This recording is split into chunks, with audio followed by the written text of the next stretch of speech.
بسم اللہ الرحمن الرحیم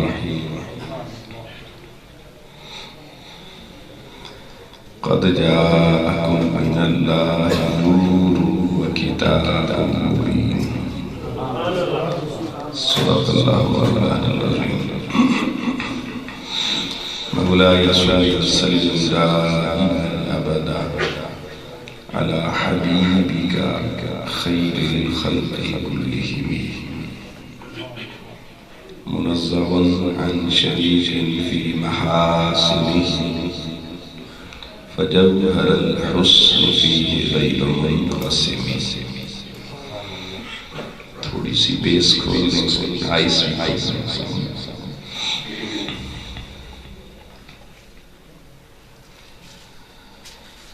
صدر محفل جناب پیر عبدالوسیع سعید جیلانی صاحب، جناب محترم پیر سبتی صاحب،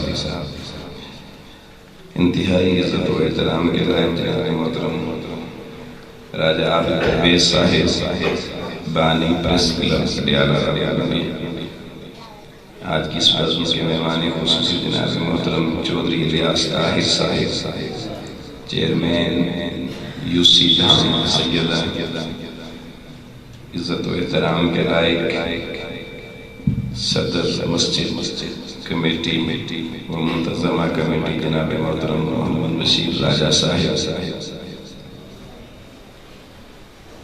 انتہائی عزت و وقار کے لائق جناب محترم پروفیسر عبدالمنان مصطفی صاحب، دیگر انتہائی قابل تکریم علماء ذیشان، ثنا خانان مصطفیٰ صلی اللہ علیہ وآلہ وسلم، میزبانان محفل پاک اور آج کی اس محفل پاک میں تشریف لانے والے جملہ معززین علاقہ، اہل محلہ، اللہ رب العالمین کا جتنا شکر ادا کریں کم ہے کہ جس مالک نے ہمیں زندگی کے گزرتے ہوئے لمحات میں سے پھر کچھ لمحے اپنی حضوری کی خوبصورت محفل میں گزارنے کی توفیق عطا فرمائے. بے بہادر و سلام حضور تاجدار کائنات صلی اللہ علیہ وآلہ وسلم کی ذات پاک پر اور آپ کی جمیع آل پاک پر، جن کے توسل اور جن کے تصدق سے اللہ تعالی نے ہمیں نعمت ایمان عطا فرمائی. آج کی اس خوبصورت محفل پاک کے انعقاد پر میں مسجد انتظامیہ بالخصوص آل محلہ محلقون ہدیہ تحسین و تصریح پیش کرتا ہوں اور خصوصاً جناب محترم عجائب صاحب شکریہ ادا کرتا ہوں جن کی معرفت سے آپ کے یہاں حاضری نصیب ہوئی. دعا ہے اللہ تعالیٰ آپ کو اس عظیم محفل پاک کے انعقاد پر اجر عظیم عطا فرمائے اور اپنی بارگاہ میں ہم سب کی حاضری قبول فرمائے. اب احباب گرامی، محفل کا عنوان اگر دیکھا جائے تو دو عنوان بنیادی طور پر اس محفل کے رکھے گئے. اب ایک مجلس میں دو عنوانات پہ تو بات کرنا مشکل ہوتا ہے، تو میں صرف ان میں سے ایک عنوان کو مد نظر رکھتے ہوئے کچھ بنیادی باتیں آپ کی خدمت میں عرض کروں گا، اور وہ اس مہینے کی مناسبت سے معراج النبی صلی اللہ علیہ وآلہ وسلم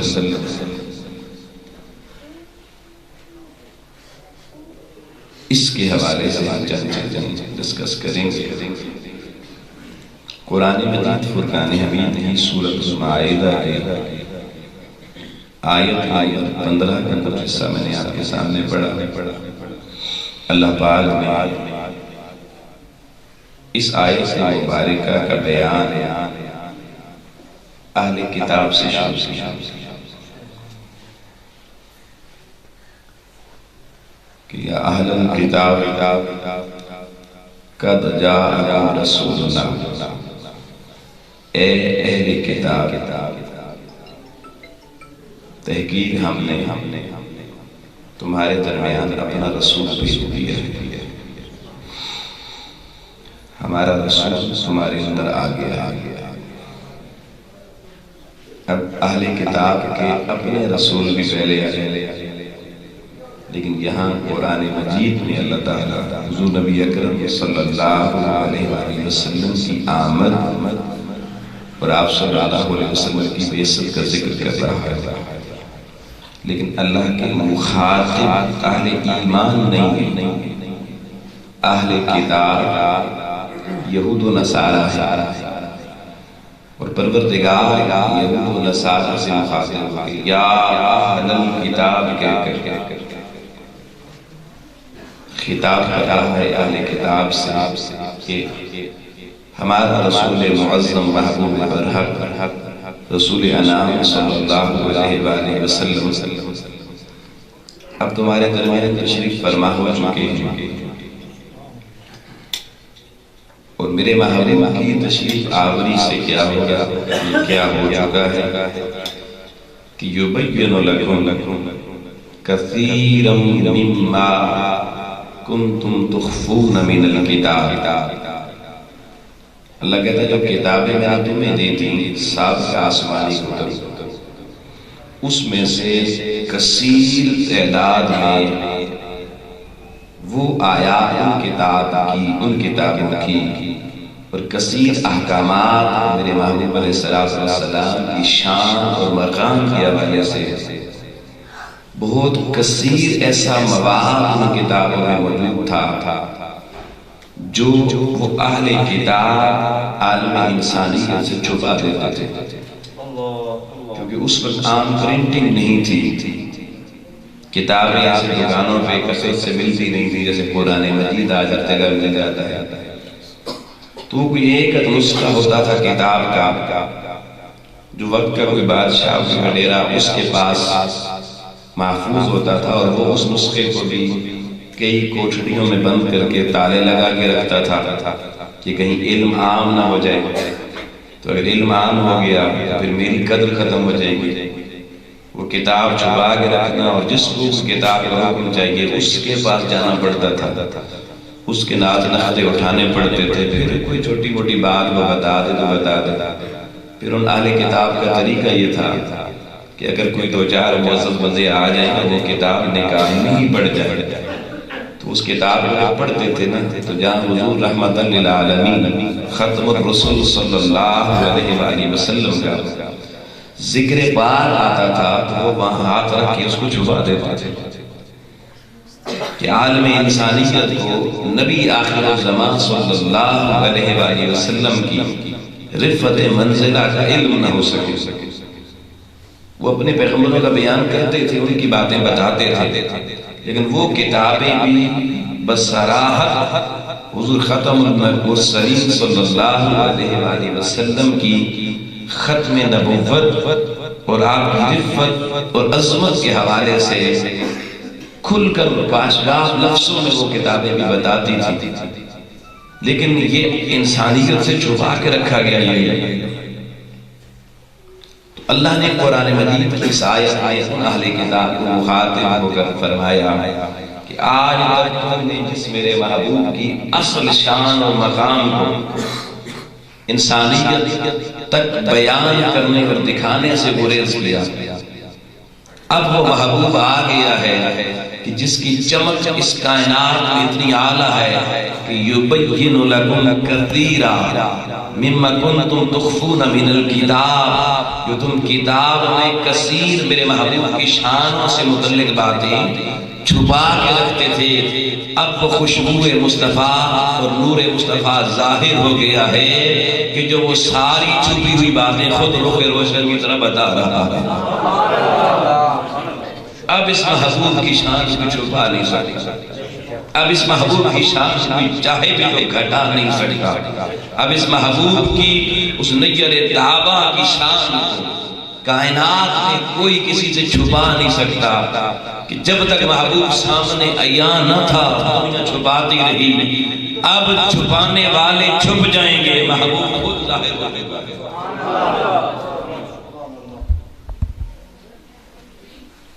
لیکن پھر بھی اللہ کریم نے ایک جملہ آگے بولا، بڑی توجہ، کہا وَيَعْفُو عَنْ كَثِيرٍ، ابھی جو کچھ محبوب سے ظاہر ہو چکا ہے یہ وہ کثیر ہے جو پچھلی کتابوں میں سے چھپا دیا گیا، لیکن وَيَعْفُو عَنْ كَثِيرٍ، لیکن فرمایا ابھی محبوب کی شانوں کی کثرت اتنی زیادہ ہے کہ یہ سب کچھ دکھانے اور بتانے کے باوجود بھی اللہ کہہ رہا ہے ابھی کثیر محبوب کی شانوں کا بیان ایسا ہے جو ابھی بھی ہم کسی کو دکھا اور بتا نہیں رہے۔ محبوب اتنا اعلیٰ ہے کہ یہ سب کچھ کثرت دیکھ کر بھی ابھی کثرت رب کے ہاں محبوب کی شانوں کی باقی ہے۔ اصل محبوب کی شان ابھی ساری نہیں بتائی، وَيَعْفُو عَنْ كَثِيرٍ، مگر فرمایا سن لیجئے یہ جس نبی کے آنے کی بات ہو رہی ہے، جس کو چھپایا جا رہا تھا جس کی شانوں کو، اور اب دکھایا جا رہا ہے بغیر کسی باو عطف کے متصل جملہ خبریہ پہلا بھی اور دوسرا بھی قرآن نے بولا، فرمایا قد جاءکم، اب پہلے جن کو کہا یا اہل الکتاب، اب انہی کو مخاطب ہو کے کہا جا رہا ہے قد جاءکم من اللہ نور و کتاب مبین، فرمایا اہل کتاب سن لو، تم کتنا چھپاؤ گے، روشنی چھپنے سے چھپا نہیں کرتی، اب وہ اللہ کا نور کامل اپنی جلوہ گری کے ساتھ اللہ نے کائنات میں اس نور کامل ذات محمد مصطفیٰ کو بھی بھیج اور اس پر نورانی اترنے والی کتاب قرآن کو بھی بھیج دی۔ یہاں بڑی توجہ طلب ایک نکتہ سنیے، یہ آیت جو ہے نا یہ قرآن مجید کے محکمات میں شامل نہیں ہے، متشابہات میں شامل ہے۔ کیوں؟ کیونکہ اہل اسلام سے اس میں خطاب نہیں ہو رہا۔ اب نکتہ سنیے، جن لوگوں سے مخاطب اللہ ہو رہا ہے انہوں نے حضور کی کوئی شان چھپائی ہوئی تھی، شانیں چھپائی ہوئی تھی، مگر جو سب سے بڑی شان میرے محبوب کی پچھلی کتابوں میں تھی وہ یہود و نصارہ نے چھپا دی تھی، اس شان کا اللہ تعالیٰ نے اس آیت میں کھل کے ذکر کیا ہے، اور اس شان کو کن لفظوں میں بیان کیا، فرمایا قد جاءکم من اللہ نور،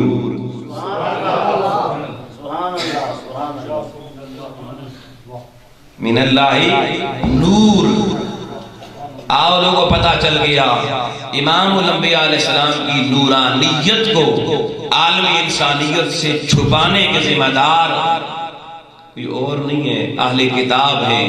پتا چلا جو اہل کتاب میں سے ہوگا وہ میرے محبوب کو نور نہیں مانے گا، اور جو اہل کتاب سے نکل کے ایمان کی دنیا میں آ جائے گا وہ میرے محبوب کو نور علی نور مانے گا۔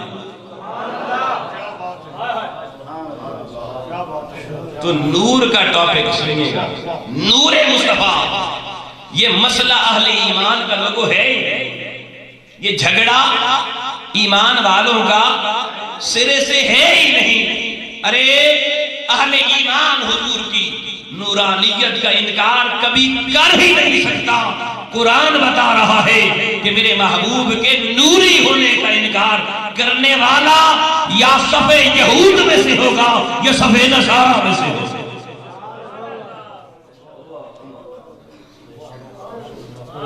اب اگر آپ کو کہیں کوئی بندہ نظر آئے جو کہ میں حضور کو نور نہیں مانتا، میں حضور کو نور نہیں مانتا، تو پریشان ہونے کی ضرورت نہیں، قرآن بتا چکا ہے یا اہل الکتاب، وہ اہل کتاب میں سے ہے۔ نورانیت مصطفیٰ پہ اختلاف ایمان والوں کا نہیں ہو سکتا، اہل کتاب والوں کا۔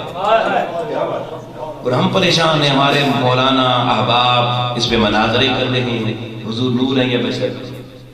یہ نادانی والا معاملہ ہے بھائی، اس لیے کہ نورانیت مصطفیٰ مسئلہ ایمان ہے ہی نہیں، مسئلہ ایمان ہے ہی نہیں، سرے سے ہے ہی نہیں۔ ارے حضور علیہ السلام کی شان نورانیت یہ تو اہل ایمان کا خاصہ ہے، اور قرآن بتا رہا ہے کہ مومنوں سے خطاب نہ کر کے اہل کتاب سے مخاطب ہو کے بتا دیا تم میرے محبوب کی شان نورانیت کو چھپاتے تھے، اور اب کہہ رہا ہے یبین لکم، تمہارے لیے اللہ نے ظاہر کر دیا ہے کس چیز کو، قد جاءکم، اے یہود و نصارہ تمہارے اندر آ گیا ہے، من اللہ، اللہ کے پاس ہے، نور و کتاب مبین۔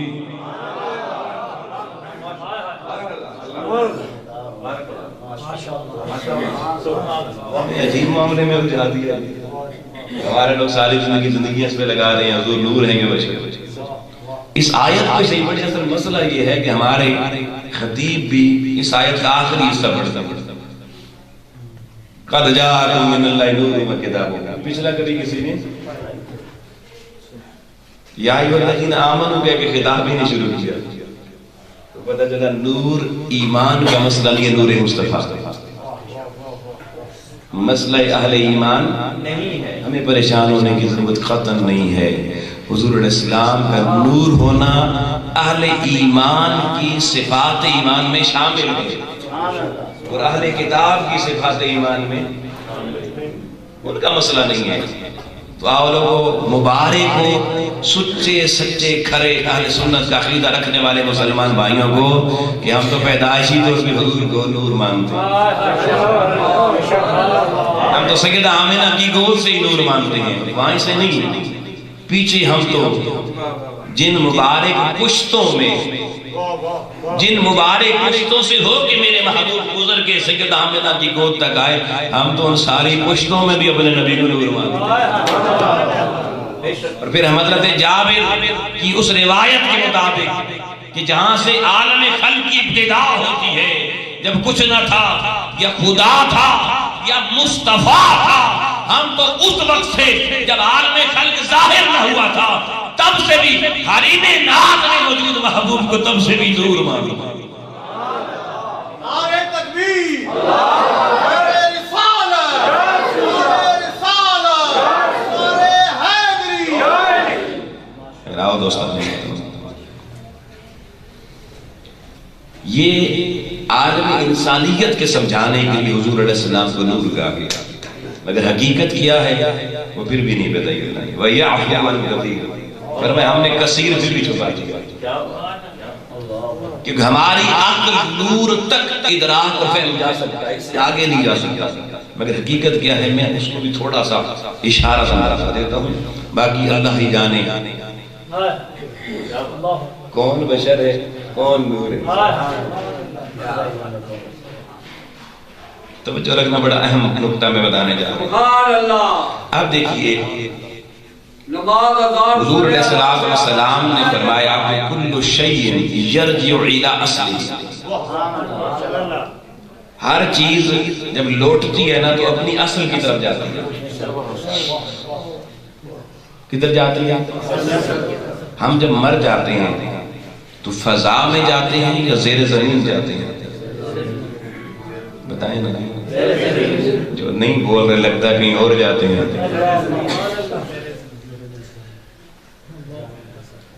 مرنے کے بعد زیر کیوں؟ کیونکہ ہماری اصل زمین ہے، ہماری اصل خاک ہے، ہماری اصل مٹی ہے۔ تو کل شیء یرجع الی اصلہ، ہر بندہ مرنے کے بعد لوٹتا ہے اپنی اصل کی طرف، مگر ہم نے لوگوں احادیث نبویہ کے ذریعے پڑھا، آقا علیہ السلام نے بتایا کہ حضور علیہ السلام سے پہلے جو second last prophet of God تھے حضرت عیسیٰ علیہ السلام، ان کو زمین سے اٹھایا گیا، زمین میں دبایا نہیں گیا، زمین سے اٹھایا گیا، پہلے آسمان کی بلندی پر پہنچے، عیسیٰ علیہ السلام نہیں رکے، دوسرے آسمان کی وسط تک پہنچے نہ رکے، تیسرے تک پہنچے نہ رکے، مگر چوتھے آسمان پہ پہنچ کے عیسیٰ علیہ السلام رک گئے، اور آج بھی سیدنا عیسیٰ علیہ السلام چوتھے آسمان پہ موجود ہیں۔ اور قرب قیامت میں چوتھے آسمان سے پلٹیں گے امت مصطفیٰ بن حضور کا امتی بن گئے، دین محمدی کے پیروکار بن گئے، شریعت مصطفی کا کلادہ گلے میں ڈال کر۔ کیوں؟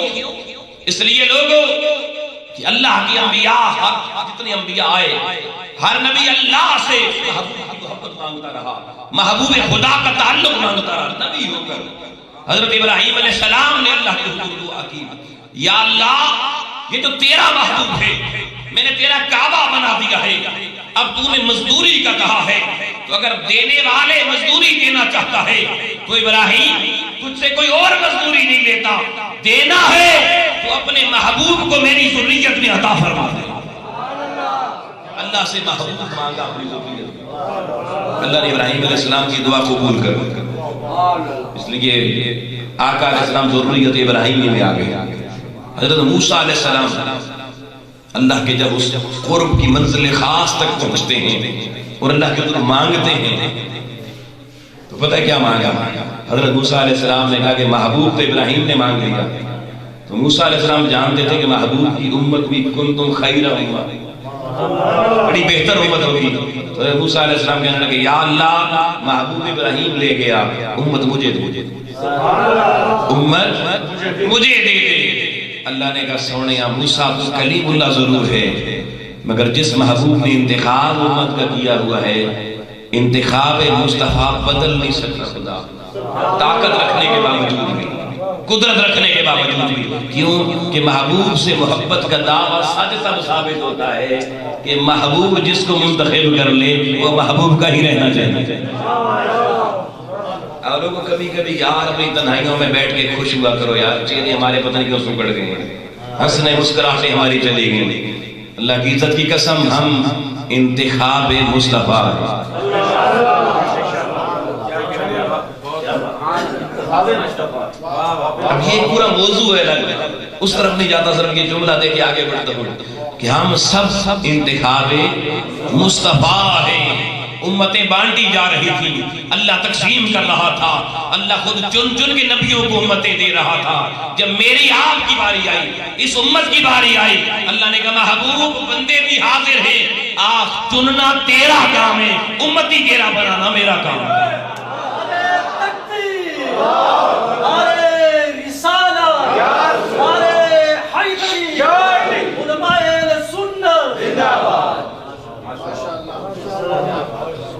اللہ نے کہا موسیٰ امت نہیں دیتا، تو ہر نبی حضور علیہ السلام سے تعلق کوئی نہ کوئی مانگتا رہا، کسی کو ملا کسی کو نہ ملا۔ حضرت عیسیٰ علیہ السلام کی باری، عیسیٰ علیہ السلام نے ہاتھ پہ ہاتھ کیا، رو پڑے یا اللہ میں بھی کچھ کہنا چاہتا ہوں، عیسیٰ کیا مانگتا ہے؟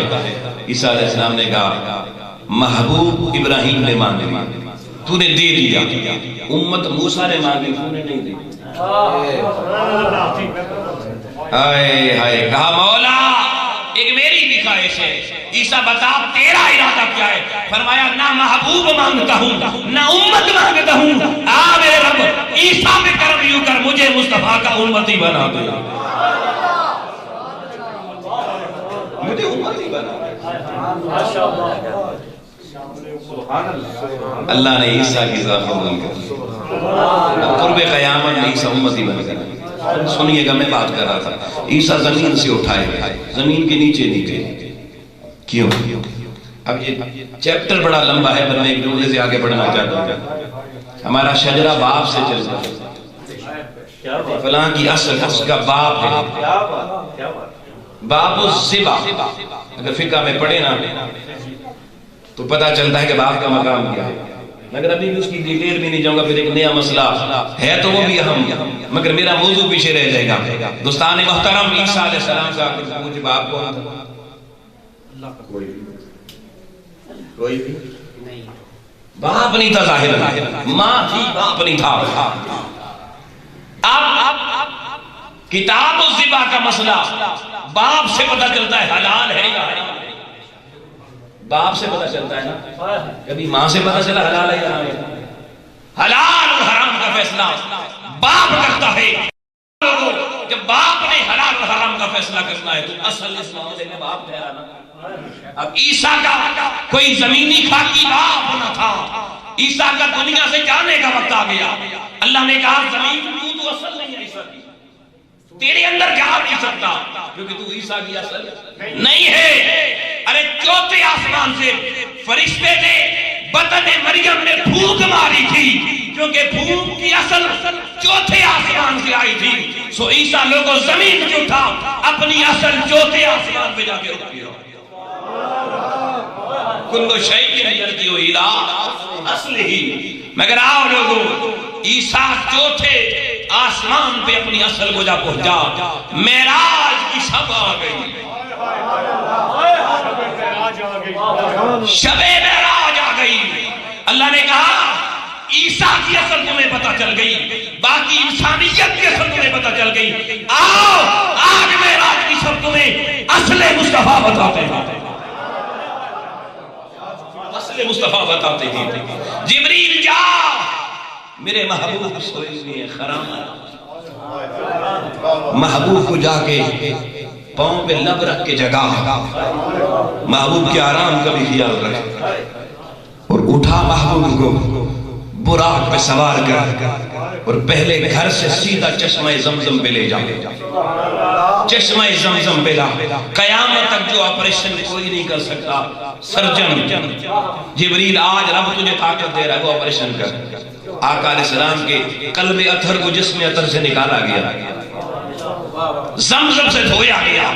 زمزم سے دھو کر ساری کائنات میں رب العالمین کا سب سے اعلیٰ یقین, سب سے اعلیٰ علم, سب سے اعلیٰ ایمان, اس کی قوت کو قلب مصطفیٰ میں سمویا گیا.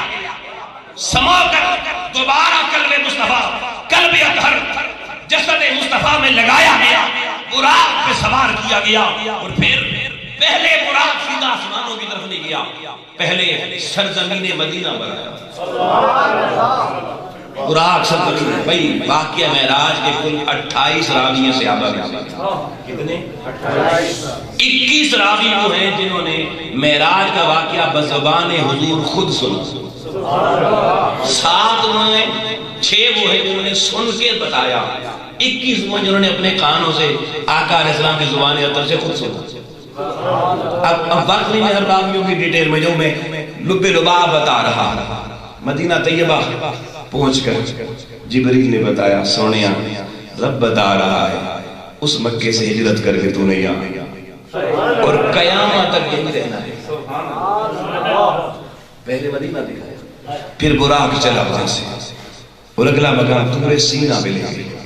یہ کوئی یہودی یہ نہ کہتے ساڑھا پیغمبر تجھے طور سینہ دے گیا سے.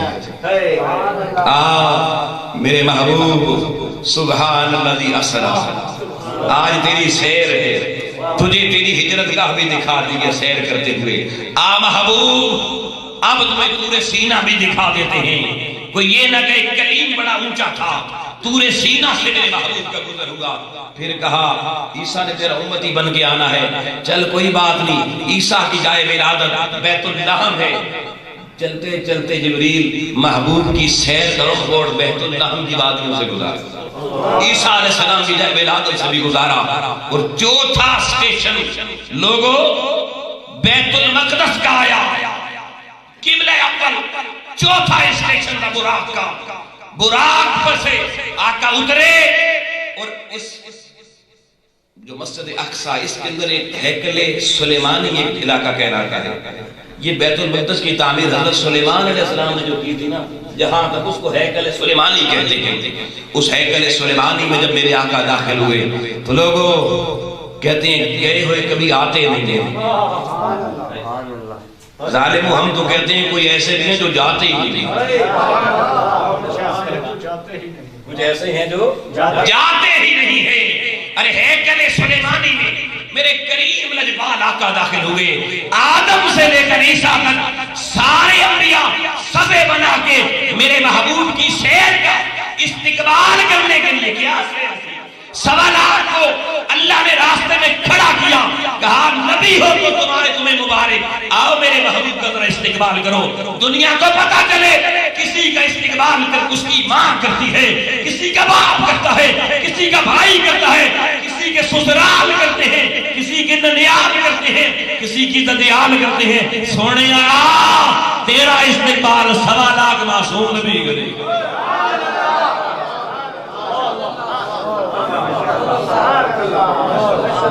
استقبال ہو گیا، مصلی پہ کھڑے ہو گئے امامت کی، اب بن گئے امام الانبیاء۔ انبیاء یہودی کو تمہارا نبی بھی میرے نبی کا مقتدی ہے، عیسائی کو تمہارا نبی بھی میرے نبی کا مقتدی ہے، میرا نبی امام الانبیاء ہے۔ آپ سنیے گا، آج تک آپ نے اتنا ہی سنا، بس حضور اس کے بعد باہر نکلے براق بڑھنے چلے گئے، اللہ کی ذاتی قسم لوگوں، حضور چلے گئے، وہ سوا لاکھ مسجد اقصی میں۔ اب میں ایک ایسا نکتہ بتانے لگا، بڑا حیران، سفر شروع ہوا، دو روایتیں، ایک براق پہ ہی سوار کیوں کر گئے اور ایک سیڑھی والی روایت بھی ہے، آسمان سے سیڑھی آئی، سیڑھی تھی یا براق تھا؟ آقا علیہ السلام پہلے آسمان پہ پہنچے۔ حدیث مصطفیٰ ہے کہ پہلے آسمان پہ حضور علیہ السلام کا استقبال صالحین کی ارواح نے حضرت آدم علیہ السلام کے ساتھ مل کے کیا۔ اولیاء کرام کی ساری روحیں لوگوں پہلے آسمان تھی، اولیاء کی روحیں پہلے آسمان پر تھی، اور حضرت آدم علیہ السلام کی ہیڈ تھے، وہ استقبال کر رہے تھے۔ میں پوچھتا ہوں جو سوا لاکھ مسجد اقصی میں حضور چھوڑ کے گئے، آدم ان میں نہیں تھے؟ تم کہتے ہو تمہارا مہر علی گولڑے میں بھی ہے، تمہاری محفل میں بھی آ جاتا ہے، کیسے؟ وہ مہر علی آدم کی اولاد ہے۔ آدم مسجد اقصی میں امام الانبیاء کی امامت میں نماز پڑھتا ہے، حضور ایک قدم اٹھاتے ہیں پہلے آسمان پر، وہاں پہنچتے ہیں تو آدم علیہ السلام گلدستے لے کر آگے سلامیاں دے کے استقبال کر رہے ہیں۔ نعرہ تکبیر، نعرہ رسالت،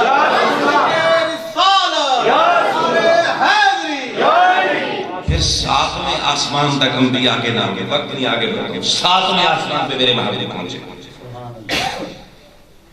اور ساتویں آسمان کے حضور نے دیکھا آگے جو بابا کھڑا ہے استقبال کی، حضور کا ہم شکل ہے، ہم شکل۔ جبریل کو مسکرا کر دیکھا، جبریل نے کہا حضور سونے آئے، یہی وہ جد امجد ابراہیم علیہ السلام ہیں جنہوں نے اپنی ذریت میں آپ کو مانگا۔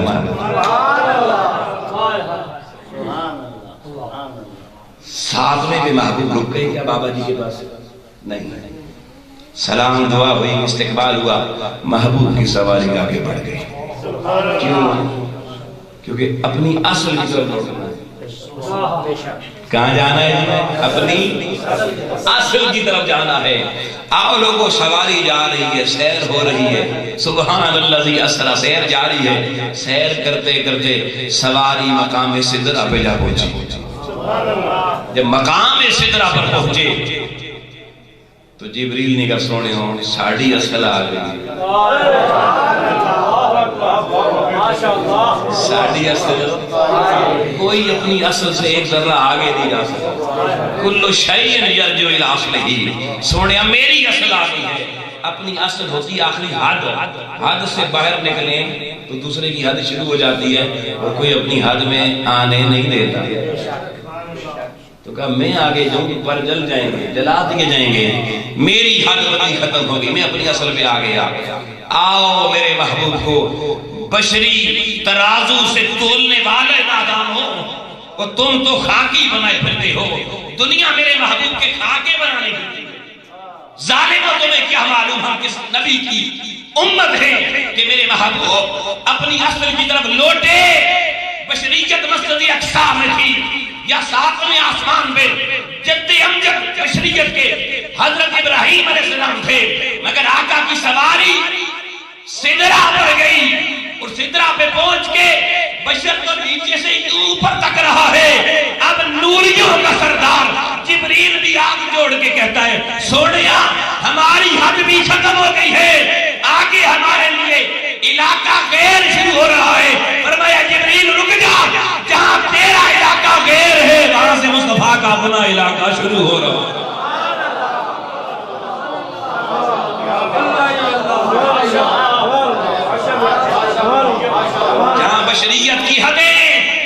نورانیت کی حدیں ختم ہو گئیں. آؤ لوگوں ان حدوں کو چھوڑ کے جب میرے محبوب آگے بڑھے، محبوب کا قدم آگے بڑھانا اس بات کی غمازی ہے کہ آقا علیہ السلام کی اصل بھی کہیں آگے ہے.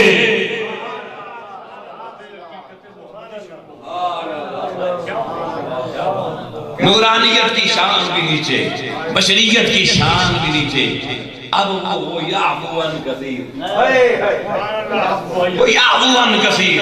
وہ کہتا اللہ کہتا جو میں نے چھپایا ہے کسی کو بتایا نہیں، اس پہ ڈیٹیل آیتیں نہیں بھیجی. فرمایا اب وہ محل شروع ہو چکا ہے. مگر لوگوں قرآن نے چند لفظ اور بتائے، آؤ وہ لفظ سنیے اور آج اس کا مفہوم سمجھیے. فرمایا پھر سیر کرتے کرتے محبوب حریم ناز کی ان وادیوں میں پہنچا جہاں ثم دنا فتدلی فکان قاب قوسین او ادنا. فرمایا میرے حریم کبریا کی بڑی بے کرام وسعتیں وہ بھی ختم ہو گئی. میرا محبوب آؤ ادنا کی وادی میں پہنچا جہاں کعبہ قوسین کی حدیں بھی ختم ہو گئی، جہاں میرے اللہ کا حریم خاص ہے، جلوہ خاص ہے. محبوب جب اس حریم ناز میں پہنچا قرآن بتا رہا ہے آؤ ادنا، اب محبوب اپنی اصل تک جا پہنچا.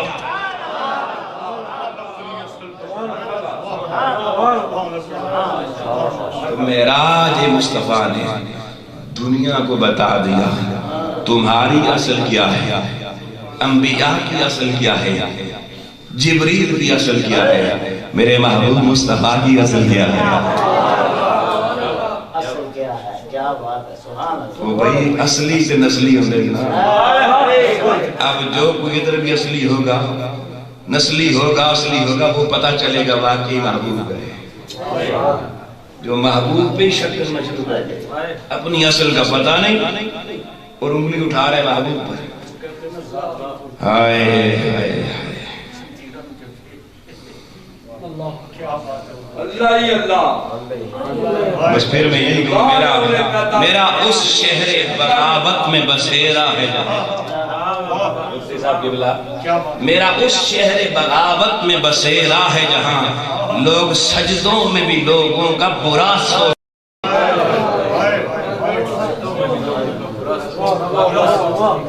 لوگ سجدوں میں بھی لوگوں کا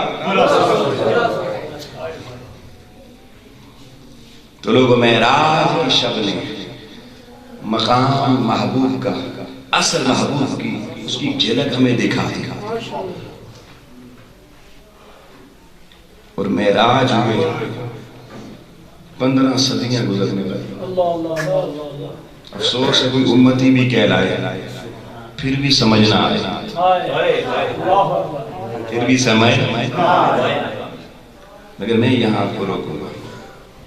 لوگوں اس معراج کی شب کی سیر میں اللہ نے محبوب کو جنت بھی دکھائی، دوزخ بھی دکھائی. حضور نے پلٹ کے جو واقعات وہاں دیکھی، آقا علیہ السلام نے وہ سارے واقعات صحابہ کو سنائے. ہماری زندگی میں افسوس اس بات کا ہے، ہمارے جو طلبہ پڑھتے ہیں اصلی علوم، اسلامیات، اسلامک اسٹڈی، ایم اے تک کی اسلامک اسٹڈی میں چلے جائیں، M Phil P H D تک، اب تو ایم فل ختم بھی ہو گیا، پی ایچ ڈی تک کی ہمارے نصاب میں چلے جائیں. آقا علیہ السلام نے معراج کی شب جو کچھ دیکھا اور سنایا اس کی ایک بات سے بھی ہمارا سلیبس خالی ہے. اس لیے نئی نسلوں کو اس کا پتہ نہیں تھا. میں کہا کرتا ہوں اب آپ سے کہ حضور نے معراج سے واپسی میں جو کچھ آگے ہونے والا ہے ہمارے ساتھ وہ بتایا گیا. اور اگر ہم اپنے احوال اور اپنی نسلوں کے احوال سنوارنا چاہتے ہیں تو ہمیں وہ احوال جو حضور علیہ السلام نے وہاں کے پہلے سے بتا دیے، ہمیں اپنی نسل کو سبقن پڑھانے چاہیے، بتانے چاہنے اور اپنے کردار اور اپنے احوال ان احوال کے تناظر میں سنوارنے کی فکر کرنی چاہیے. اور لوگوں میں صرف ان احوال میں سے چند احوال آپ کے سامنے رکھنے لگا ہوں. بس گفتگو کا ایک حصہ یہاں مکمل، دوسرا حصہ صرف یہ سنا کے اجازت لے لوں گا. مگر یہ زیادہ اہمیت طلب ہے جو بتانے جا رہے ہیں، کیونکہ اب عمل کی دنیا سے اس کا تعلق ہے۔ سماعت کی دنیا تک جب تک تعلق رہے تو ہم خوش ہوتے ہیں، لیکن یہ والا چیپٹر جہاں سے شروع ہوتا ہے پھر کھرکاں کھرکاں بھی شروع ہو جاتے ہیں۔ امام الانبیاء علیہ السلام معراج سے صاحب کہ آپ نے جو احوال وہاں کے اوپر بھی بتائے، ان میں سے ایک بات ہی آپ نے بتائی کہ میں نے کچھ لوگوں کو دیکھا کہ جو ایک کھیتی فصل تھی اس کو کاٹ رہے تھے۔ یہ بڑی توجہ رکھنا، یہ جملے ضائع ہو گئے تو ہمارا بڑا نقصان ہو جائے گا۔ حضور فرماتے ہیں میں نے لوگوں کو دیکھا جو فصل کاٹ رہے تھے، مگر وہ جتنی کاٹتے تھے اس سے زیادہ دوبارہ اس سے اعلیٰ بھی اور اس سے زیادہ فصل بھی وہاں پر ہری بھری ہو جاتی تھی۔ آقا فرماتے ہیں میں نے پوچھا یہ کون لوگ ہیں کہ جو فصل کاٹتے بھی ہیں مگر فصل ختم نہیں ہوتی، کم نہیں ہوتی، اور بڑھ جاتی ہے۔ بتایا گیا اے محبوب خدا یہ آپ کی امت میں سے وہ اچھے لوگ ہیں جو آپ کے دین کا پیغام، آپ کے دین کی تمکن کی جدوجہد، آپ کے دین کی تجدید اور آپ کے دین کو اس دھرتی کا نظام بنانے کی عملی جدوجہد کے لیے میدان عمل میں نکل کر دنیا کو بتایا کرتے تھے کہ باقی کوئی دین ہماری ضرورت نہیں ہے، ہماری معاشرت، ہماری سیاست، ہماری تہذیب، ہمارا اخلاق اور کردار، اس سب کے لیے ہمیں نظام مصطفیٰ کی ضرورت ہے۔ تو میرے دین کی عملی جدوجہد کے لیے میدان عمل میں نکلا کرتے تھے، گناہگار بھی تھے، وہ جو کھیتی کاٹتے تھے نا وہ گناہ تھے، مگر یہ جدوجہد اتنی اعلیٰ تھی کہ وہ کاٹتے تھے پیچھے وہ پھر وہ ہری بھری ہو جاتی تھی۔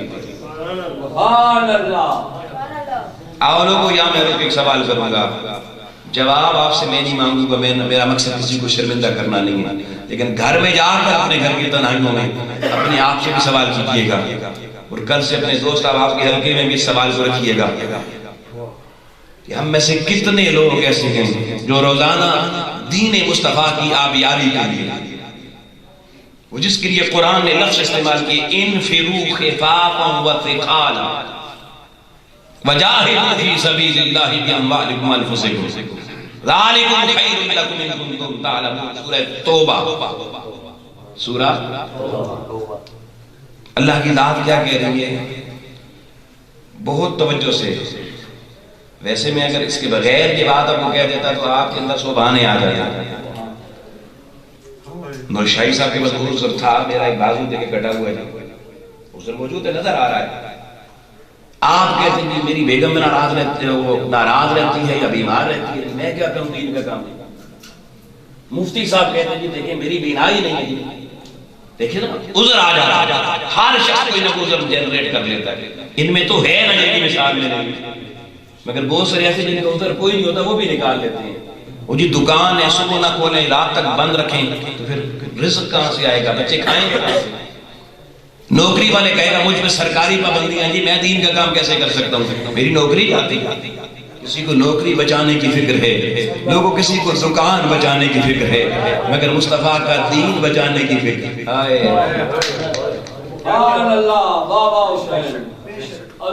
آؤ اللہ کو پتا تھا بہانے آئیں گے، اللہ نے لفظ قرآن میں یار کیسے چنے، کاش قرآن سمجھ میں آ جائے۔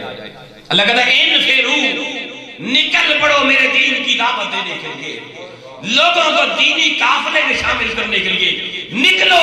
مولا ہمارے پاس گزرے، فرمایا خفاف و ثقالا، چاہے غریب ہو، چاہے امیر ہو، چاہے چھوٹے ہو، چاہے بڑے ہو، چاہے مرد ہو، چاہے عورت ہو، چاہے تم تاجر ہو، چاہے تم غیر تاجر ہو، چاہے تم کماتے ہو، چاہے تم نہیں کماتے ہو، چاہے تمہاری جیب میں کرایہ ہے، چاہے کرایہ نہیں ہے، خفاف میں ہر ہلکا شامل کر دیا، ثقال میں ہر بھاری شامل کر دیا، اور کہا تم ہلکے ہو یا بھاری ہو، معاملات زندگی جیسے بھی ہے، اللہ یہ چاہتا ہے محمد کو امتی صرف گھر میں بیٹھ کے نہ رہے، دین مصطفیٰ کے تمکن کے لیے نکل پڑے۔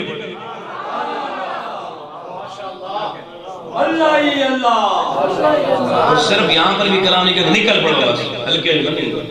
پھر کوئی کہے گا اپنے کام لوگ نکل کے بھی تو اپنے کام کرتے ہیں. کہ وجاہدوا فی سبیل اللہ کے دین کی سربلندی کے لیے جدوجہد شروع کرو. مگر جدوجہد فی سبیل اللہ ایتھے نشائی صاحب میں تو سے بات کہا جا سکتا. قرآن نے لفظ استعمال کیے فی سبیل اللہ. ہم نے ساری زندگی پتہ فی سبیل اللہ کا معنی کیا سمجھا ہے؟ آپ میری تائید کریں گے. ہمارا جب نکاح ہو رہا ہو نا اور مولوی پوچھ رہا ہو کہ شرط شرائط کیا ہے اسی کہتے ہیں فی سبیل.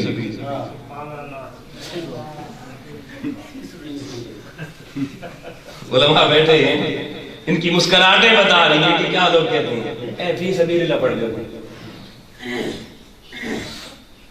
آپ لوگوں جس نے ساری زندگی ساتھ گھر کی باندھی بن گئی جس کو ہم نے باندھ کے رکھ لیا اپنے ساتھ. بکری بھی فری نہیں ملتی, مرغی بھی بڑی مہنگی ہو گئی ہے, مگر وہاں فی سبیل اللہ.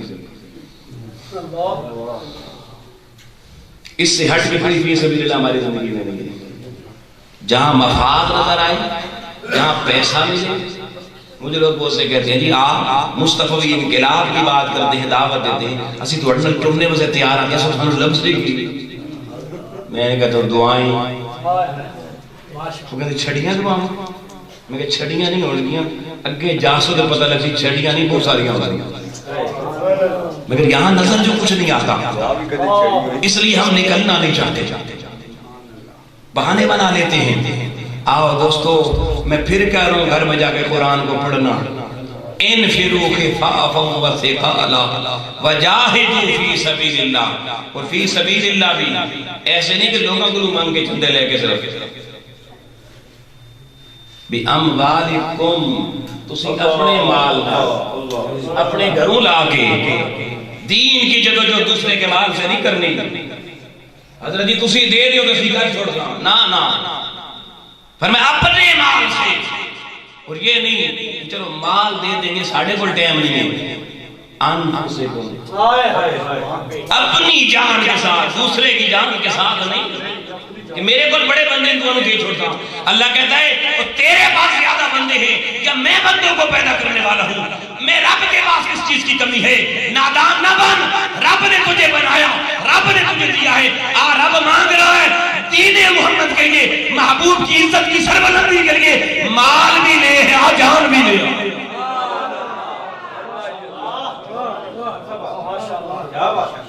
اللہ ہی اللہ ہے, کن فیکون ذکر اللہ ہی اللہ. اور پھر آگے یہ بھی کہا ذالکم خیر لکم, جو مال لائے گا جو جان لائے گا خیر لکم, اللہ کی بارگاہ سے خیر بھی اسی کو ملی. اللہ کہتا ہے ان کنتم تعلمون, کاش تمہیں سمجھ آ جائے, سمجھ آ جائے. اب کتنوں کی زندگی میں دین کی آبیاری میں جو ہوتا ہے یہ فیصلہ تو آپ کا ضمیر ابھی کر کے آپ کو دے رہا ہے, مگر آج تک لوگوں اگر اس بات میں بھول ہوئی تو آج اس بھول کو ترک کرنے کا تحیہ کر لو. اللہ نے جواب پوچھا ہے, قیامت کو رب پوچھے گا میں نے کہا تھا انفروا, نکلو, نکلے تھے یا اب اس سے متصل اگلی پچھلی آیتیں میں پڑھنا شروع کر دوں تو ساری رات ابھی گزر جائے گی, اور مجھے جو ٹائم دیا گیا نا وہ ٹائم ختم ہو چکا ہے. لیکن میں مضمون کو جدھر لانا چاہتا تھا, جہاں کلوز کرنا چاہتا تھا, میں نے ابھی ایک بات بتا دی. اب آپ کی مرضی ہے کہ آپ وہ کھیتی کاٹنے والے بننا چاہتے ہیں یا نہیں. جتنی کاٹتی چلے جائیں اس سے زیادہ بڑھتی چلی جاتی ہے. سبحان اللہ. اگر گناہگار رہ کر بھی اپنی دل کی پرواز ہے, دل کی پرواز ہے اللہ ہی اللہ, آخرت کی کھیتی کو بڑھانا چاہتی ہو لوگوں, تو پھر تمہیں کل سے دین اسلام کی سربلندی کے لیے نکلنا پڑے گا. پھر آقا علیہ السلام نے ایسے لوگ دیکھے جن کے سر بڑے بڑے پتھروں سے کچلے جا رہے تھے, سر توڑے جا رہے تھے. جبریل یہ کون لوگ ہیں؟ آقا یہ آپ کی امت کے وہ لوگ ہیں جن کے سر اللہ کی حضور نماز 5 جگانا کریے سجدے میں جھکیں گے نہیں. اللہ نے سر دیا ہے لوگوں اپنی بارگاہ میں جھکانے کے لیے، سجدے میں شرط رکھی اس کو زمین پہ رکھ. بے نمازی بتا یہ اگر یہاں نہیں جھکائے گا اللہ قیامت میں جہنم میں تجھے بھیج کے سر کو توڑوائے گا، پھر جڑوائے گا، پھر توڑوائے گا. یہ پریکٹس جاری رہے گی. بتاؤ انہیں توڑوانا چاہتے ہو یا جڑا ہی رہنا چاہتے ہو؟ جو چاہتا ہے کہ جڑا ہوا رہے دماغ کی سٹ کو ڈاڈی ہوئی وہ کہتے تو سٹا بندے مار دیں تو رب خود مروانے. تو اگر چاہتی ہو یہ بچ جائے تو اس کو اللہ کی حضوری میں 5 وقت جھکانا شروع کر دو. پھر امام الانبیاء علیہ السلام نے دیکھا کہ لوگ ہیں ان کے وجود میں چیتھڑے پھٹے ہوئے کپڑے ہر طرف ٹانکے لگے ہوئے پہنے ہوئے ہیں، بدبودار قسم کے کپڑے ہیں، اور وہ جانوروں کی طرح درندوں کی طرح گھاس کھا رہے ہیں. جبریل یہ کون لوگ ہیں؟ فرمایا محبوب کی آپ کی امت کے وہ لوگ ہوں گے جنہیں اللہ نے مال دیا ہوگا لیکن زکوٰۃ نہیں دیتے. یہ معراج سنا، معراج کا یہ پہلو لوگوں آج بیان کرنا علماء بیٹھے وہ ضروری ہے، لوگوں کو بتانا ضروری ہے. اور پھر دوستان محترم اگلی بات تڑپا دینے والی بات ہے. امام الانبیاء علیہ السلام نے دیکھا کہ ایک آدمی ہے، اس نے لکڑی کا گٹھا باندھا، لکڑی کا، وہ اٹھانا چاہتا ہے اس کو اپنے سر پر، اٹھا نہیں سکتا، وہ بھاری ہے. وہ لکڑی کا گٹھا کھولتا ہے، اس میں لکڑیاں نکالتا نہیں اور لکڑیاں اس میں رکھتا ہے مزید، پھر باندھتا ہے، پھر اٹھاتا ہے. جو پہلے تھوڑی نہیں اٹھا سکا وہ زیادہ کیسے اٹھا سکتا ہے؟ اب جب نہیں اٹھا سکے گا پھر نیچے رکھے گا، پھر رسی کھولے گا، پھر اور لکڑیاں اس میں ڈالے گا، پھر باندھے گا. یہ پریکٹس کرتے ہوئے جب آقا علیہ السلام نے بندے کو دیکھا، آقا فرماتے ہیں میں نے جبریل سے پوچھا جبریل کی احمق کون ہے؟ احمق پہلے نہیں چایا جا رہے وہ تو اور بھی پا رہے ہیں. تو جبریل نے بتایا آؤ لوگوں اب روح کے کانوں سے یہ جملے سن لیں. جبریل نے بتایا آقا یہ آپ کے وہ امتی دکھائے جا رہے ہیں جن کو کوئی ذمہ داری اللہ رسول کی طرف سے ملتی ہے، خاندانی ذمہ داری، انتظامی ذمہ داری، معاشرے کی کوئی ذمہ داری، وہ ذمہ داری پوری نہیں کرتے اور نئی ذمہ داریاں اٹھا لیتے ہیں. میرے پاس یہ بھی ذمہ داری ہے، میرے پاس یہ بھی ذمہ داری ہے، میرے پاس یہ بھی ذمہ داری ہے، اور پوری کوئی بھی نہیں کر رہے ہوتے. آقا یہ ذمہ داریوں کا بوجھ بڑھانے والے مگر ذمہ داریاں نہ پورے کرنے والوں کا انجام اللہ کی حضوری میں یہ ہو. لوگوں اگر میں اس ایک چیز کی وضاحت آج کی واقعے سے شروع کر دوں گھنٹے چاہیے، مگر آگے بڑھتا ہوں. اگلا جملہ میرے علماء ساتھی، میں اپنی ذات اس کے لیے رضا ہمیں آمد امام الانبیاء علیہ السلام نے دیکھا کہ بندے ہیں ان کی زبانیں، ان کے یہ لب کتلے جا رہے ہیں کینچیوں سے، آگ کی کینچیوں سے زبانیں کاٹی جا رہی ہیں، لب کاٹے جا رہے ہیں. آقا علیہ السلام نے دیکھا شکلیں تو بڑی پیاری پیاری ہیں اور حال بڑا برا ہو رہا ہے. جبریل یہ کون ہے؟ جبریل نے کہا یا رسول اللہ یہ آپ کی امت کے مقرر ہیں، آپ کی امت کے خطبہ واعظین ہیں، علماء ہیں، درس دینے والے ہیں، تقریریں کرنے والے ہیں، جو سٹیجوں پر بیٹھ کر غیر ذمہ دارانہ باتیں کیا کرتے تھے اور لوگوں کو آپس میں لڑا دیا کرتے تھے. وہ غیر ذمہ دار مقررات اللہ کی حضور یہ سزا بھگت رہے ہیں. سٹیج پہ بندہ بیٹھنا بھول جاتا ہے، میں جو مرضی کروں، انجام بتا دیا کیا ہو گیا. پھر لوگوں امام الانبیاء علیہ السلام نے ایک اور طبقہ دیکھا جو الٹے اوندے لٹائے گئے تھے اور ان کے پیٹ کے اندر سے سانپ کثرت سے تھے اور سانپ ان کو چاک کر رہے تھے، کھا رہے تھے۔ جبریل یہ کون ہیں؟ بتایا کہ حضور یہ آپ کی امت کے سود کھانے والے ہیں، سود خور ہیں۔ پھر آقا علیہ السلام نے کہا میں نے ایک منظر دیکھا کہ ایک طرف نفیس تازہ خوبصورت کھانا پڑا ہوا ہے اور دوسری طرف باسی گندا کھانا پڑا ہوا ہے، سڑا ہوا کھانا پڑا ہوا ہے۔ اور کچھ لوگ ہیں حضور کہتے ہیں جن کو میں نے دیکھا جو صحیح والا کھانا نفیس کھانا چھوڑ کے وہ سڑا ہوا کھانا کھا رہے ہیں۔ میں نے جبریل سے پوچھا جبریل یہ کون لوگ ہیں؟ جوانوں، اپنی جوانیوں پہ فخر کرنے والوں، مان کرنے والوں، یہ جملہ اپنے دل و دماغ کی کھڑکیاں کھول کے لکھ لینا۔ جبریل نے بتایا حضور یہ آپ کی امت کے وہ لوگ ہیں، مرد عورتیں جو جائز طریقے سے جنسی خواہش پوری کرنے کی بجائے اپنی بیوی سے اور بیوی شوہر سے جنسی خواہش پوری کرنے کی بجائے یہ کسی اور سے اپنی جنسی خواہش پوری کر کے حرام کاریاں کرتے تھے۔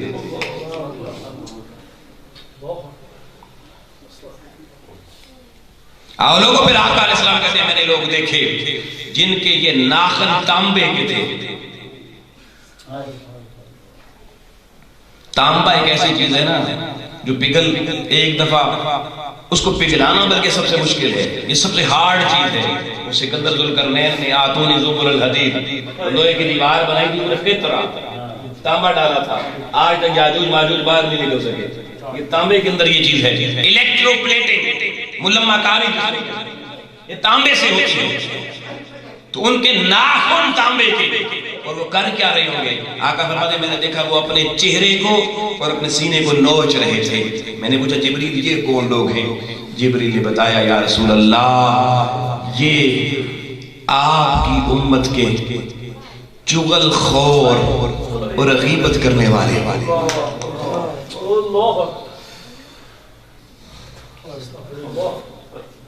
آپ لوگوں یہ معراج کی شب حضور یہ سب کچھ ہمیں بتا کر گئے ہیں کہ میں نے یہ دیکھا ہے۔ پھر اللہ کے حریم ناز میں گئے اور اللہ کی بارگاہ سے یہ سارے منظر دیکھ چکے تھے۔ اب آقا کریم نے دامن رحمت پھیلایا، اللہ کی حضور سے مانگا، اللہ کچھ دے۔ اللہ نے معراج کی شب حضور کو 3 تحفے دے کر پلٹایا۔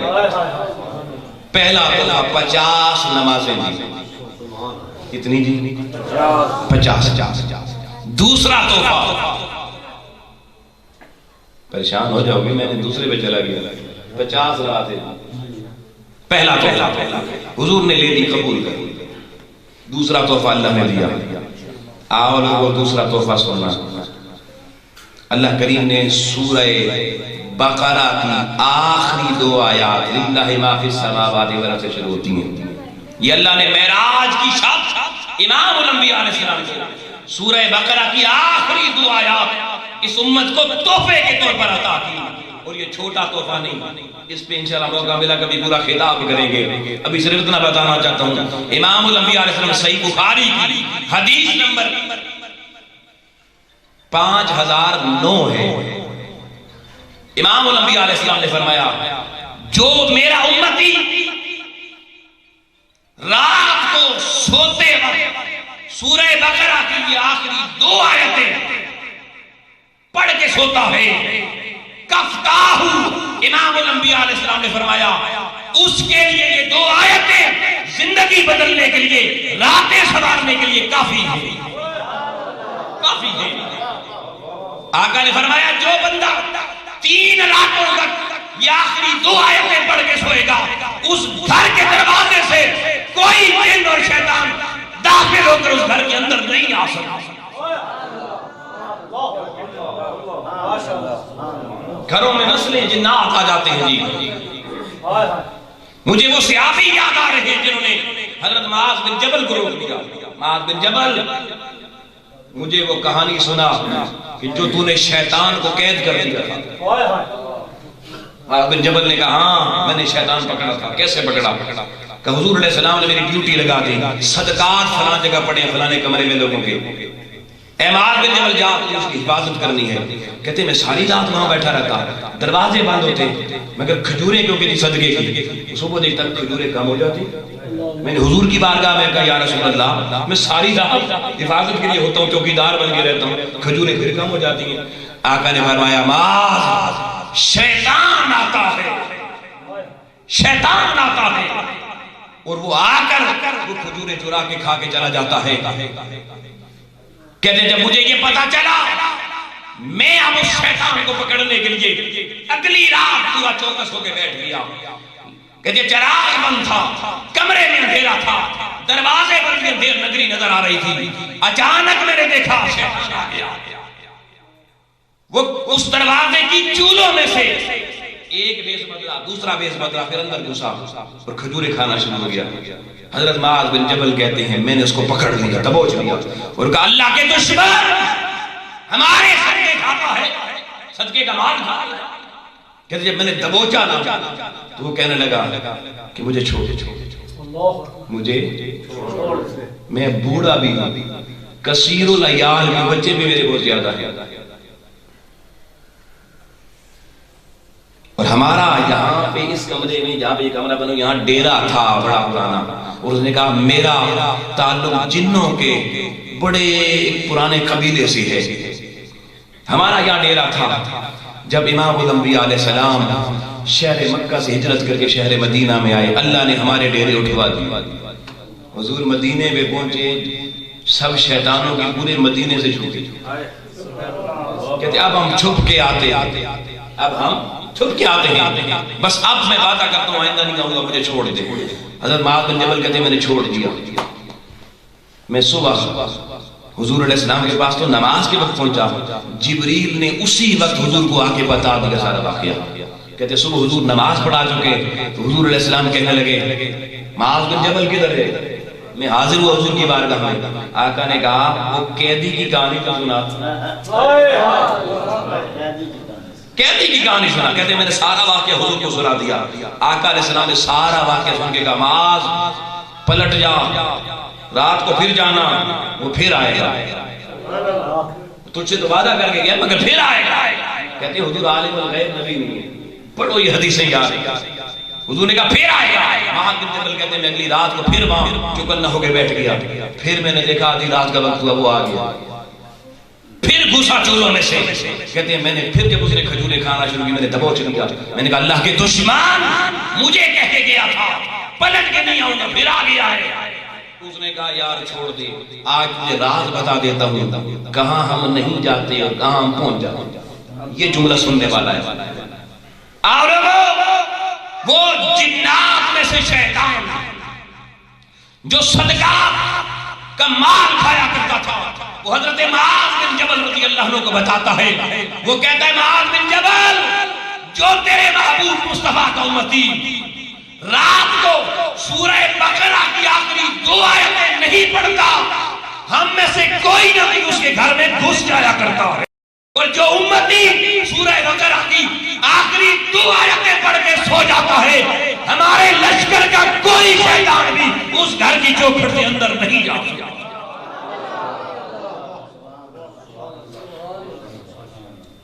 گھر سے شیطانوں جنوں کو بھگانے کا فارمولہ معراج کی شب اللہ نے تحفے میں حضور کو دی.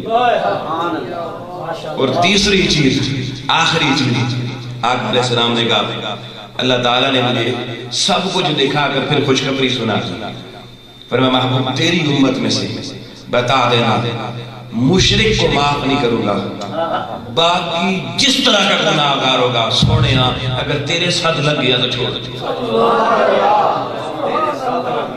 تیرے ساتھ لگ گیا تو چھوڑ دوں گا، معاف کر دوں گا، مشرک کو نہیں چھوڑوں گا. آؤ لوگو معراج کی شب میری آپ کی مغفرت کا تحفہ اللہ کی جناب سے محبوب لے کر آئے. آؤ دوستانے محترم شب معراج کی اس پرسپیکٹیو کو جو میں نے دوسرے حصے میں بیان کیا اس کو آئندہ پڑھنے کی بھی کوشش کرنا، سمجھنے کی بھی کوشش کرنا اور اپنی اور اپنے گھر والوں کی زندگیوں میں اس کی تنفیذ کی بھی کوشش کرنا. اللہ رب العالمین کی بارگاہ میں دعائیں مالک و مولا ہمیں حضور علیہ السلام کی معراج کے احوال سے اپنی اصلاح احوال کا سامان اکٹھا کرنے کی توفیق عطا فرما. وآخر دعوانا الحمدللہ رب العالمین.